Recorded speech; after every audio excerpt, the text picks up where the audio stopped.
আপনারা ইতিমধ্যে জেনে গেছেন যে আপনার ফাদার খুনি জেল থেকে পালিয়ে গেছে। সো এটা নিয়ে অনেকেই মনে হতে পারে যে এটা হয়তো বিগত কয়েকদিনের ঘটনা। আসলে এটা কিন্তু খুব রিসেন্ট ঘটনা না। আপনার ফাদার খুনি 5 আগস্টের পর তাকে জেল থেকে পালাতে কে বা কারা সহযোগিতা করেছে, এটা আমরা কবে জানতে পারলাম? 5 আগস্টের দীর্ঘ 6 থেকে 7 মাস পর। এই বিষয়টাকে কেন ধামাচাপা দেওয়া হলো?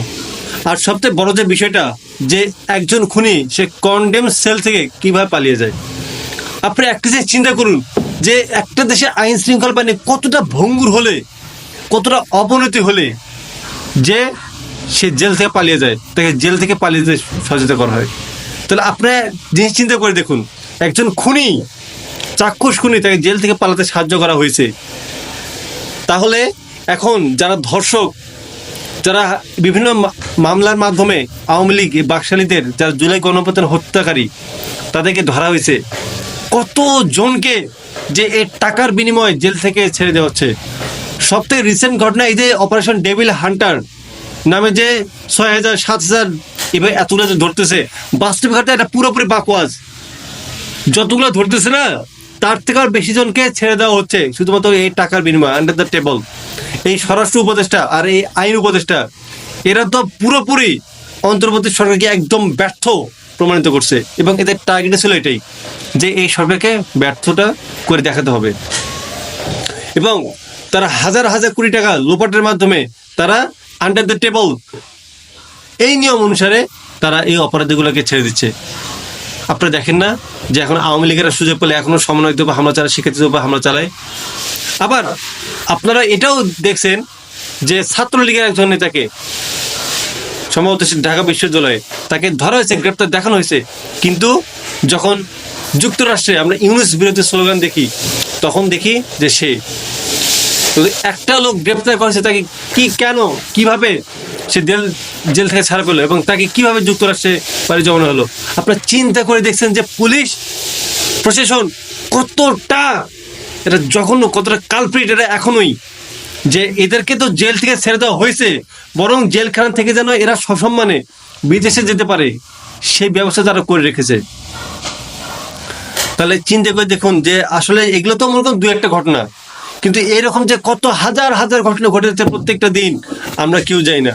জুলাই বিপ্লবের যে হাজার হাজার শহীদের রক্তের বিনিময়ে গত 16-17 বছর ধরে বিএনপি জামাতের সব ভাইরা রক্ত দিয়েছে, গুম খুন হত্যা যারা ধর্ষিত হয়েছে, তাদের রক্তের বিনিময়ে এই সরকার পুরোপুরি জনগণকে মূল্য দেখাচ্ছে। বিগত সরকার তবুও তাও বিষয়গুলো ধামাচাপা দেওয়ার চেষ্টা করছে, তবুও একটা নিয়ম নীতির মধ্যে ছিল, কিন্তু এই সরকার একদম পুরোপুরি জনগণকে মূল্য দেখে জনগণকে একদম টোটালি ডিস্ট্রয় করে দিচ্ছে। এই সরকার নামে তথাকথিত এই স্বরাষ্ট্র উপদেষ্টা এবং এই আইন উপদেষ্টা, ভাবা যায় যে এটা কতটা নির্লজ্জ, কতটা বেহায়া। বারবার এদের পদত্যাগ চাওয়ার পরেও এরা পদত্যাগ করে না। বারবার এদেরকে এতবার বলা হচ্ছে তোরা যা, তোরা চলে যা। এটা লজ্জা আছে, এদের নির্লজ্জ আছে, কতটা বেহায়া এরা, কতটা জঘন্য এরা। এদের কাছ থেকে আপনি আশা করেন? আরে বাদ দেন ভাই, সব নির্বাচন দেন, অর্থাৎ নির্বাচন আসলে যে সরকার আছে তাও ভালো আছে। এতে কোন ম্যান্ডেট আছে? এতে কোন লজ্জা আছে? আর এই সরকার নাকি আমাদের খুব বড় বড় লেকচার ছাড়ে, এটা করবে ওটা করবে। এরা নাকি মানে চিন্তা করে যে রে ভাই, মানে মানুষ কতটা নিকৃষ্ট হলে, তার মনটা কতটা জঘন্য হলে সে এতগুলো মানুষের রক্তের উপর দাঁড়িয়ে তাদের সাথে বেইমানি করে, আবার যারা হত্যাকারী টাকার বিনিময়ে তাদেরকে ছেড়ে দেয়। এই আমাদের স্বাধীনতা। এই জাতিকে আপনি কিভাবে এগিয়ে নিয়ে যাবেন? এই জাতিকে আপনি কিভাবে একটা গণতন্ত্র দেবেন? এরা তো গণতন্ত্র পাওয়ার কোনো যোগ্যতা রাখে না। আজকে যারা একটা সময় কি আমাদের খুব শিক্ষার্থী বান্ধব ছিল, খুব ছাত্র জনতা গণ অভ্যুত্থানে যারা খুব এগিয়ে এসেছিল, আজ তারা টাকার কাছে বিক্রি। তারাই আজকে এই ক্ষমতাকে কুক্ষিগত করার জন্য বুড়ো বয়সে ভীমরতি ধরছে এখন তাদের। হাই রে আমাদের স্বাধীনতা, কোথায় পাবো স্বাধীনতা? টাকার বিনিময়ে, জীবনের বিনিময়ে যে স্বাধীনতা দিয়েছি, আজ সেই স্বাধীনতা পঙ্গু হয়ে গেছে, যে স্বাধীনতা হারিয়ে গেছে। আফসোস। এই জাতিকে আমরা যেরকম 1971 সালে স্বাধীনতার পর বাকশালের মাধ্যমে আমরা দেশটাকে ধ্বংস করে দিয়েছি, চরম মূল্য দিতে হয়েছে 72-75, এই স্বাধীনতার পরও এই জনগণকে চরম মূল্য দিতে হচ্ছে।